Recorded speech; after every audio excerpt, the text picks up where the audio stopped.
Important नाही, तुम्ही माझ्याकडे पोहोचला तिकडे मला.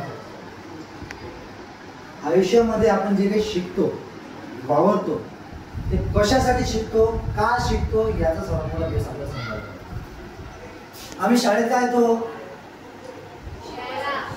शिकायला. शिकायचं नंतर शिकल्यानंतर काय करणार आहोत? बनणार आहोत. मोठं करून करणार काय आपण? नोकरी करणार आहोत. नोकरी झाल्यानंतर काय करणार आहोत? देशाचं रक्षण.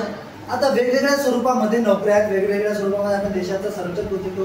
वेगवेगळ्या स्वरूपामध्ये आपण आपल्या देशाचं भविष्य, देशाच्या सोबत माझं भविष्य, माझ्या सोबत माझ्या परिवाराचं भविष्य हे मी कशा स्वरूपात करू शकतो ते सर्व. मग हे करणार कोण आहे? तर करणार तुम्ही स्वतः. आपलं वय काय आहे आज? आपलं इन फ्युचर मध्ये भविष्य, आपण या देशाचं भविष्य आहे. आपण या देशाचं काय भविष्य. आणि भविष्य म्हटल्यानंतर फक्त आम्हाला हातावरचं भविष्य बघायचं आहे का? हातावरच्या रेखा बघायच्या आहेत का?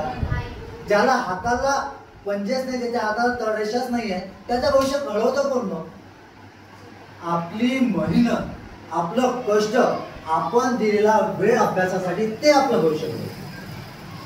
कोण घडवते? आपली मेहनत, कष्ट.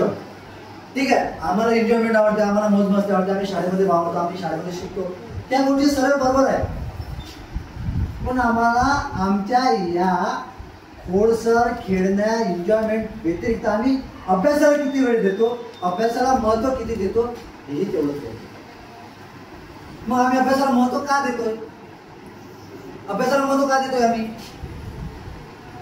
का देतोय अभ्यासाला महत्व? करायचं, सर्व शिकतात, करतात काय?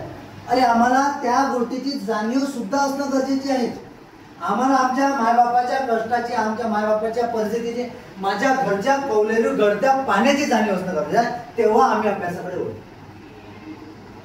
कळतंय? मी फक्त शाळेमध्ये मजासाठी आलो, याचा पुचका दे, त्याला पुचका दे, मग मी माझं आयुष्य ठीक आहे, गेला दिवस निघाला, सकाळी आलं, 5 वाजता घरी जात आहे, असं कदाचित होऊ देऊ नका.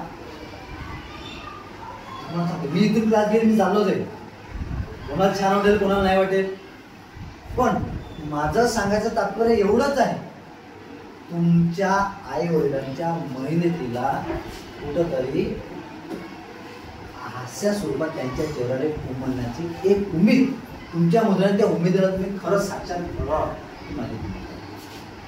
मी क्लास घेऊ शकलो असतो, मी क्लासमध्ये शिकू पण शिकलो असतो. आज तुमचा पीटीचा क्लास आहे, त्यामध्ये मला असं वाटलं की मला काहीतरी तुम्हाला वेगळं द्यावं, काहीतरी सांगावं. शिकवणं दररोज आहे, दररोज संध्याकाळी शिकू, सकाळ झाला, लेक्चरला अर्धा घंटा झाला, 1 घंटा झाला, शिकवलं गेला, असं होता कामा नये, ही माझी भावना आहे. आणि मला एवढं म्हणायचं आहे, या क्लासमधल्या विद्यार्थ्यांमधून एक तरी विद्यार्थी यातून घडेल, ही माझी भावना. तुला त्रास होत आहे का? भूक लागली का? नाही ना? मग तो पद्धतशीर बस नाही. समजलं का मी काय बोललो? याच्यामध्ये काही अडचण नाही.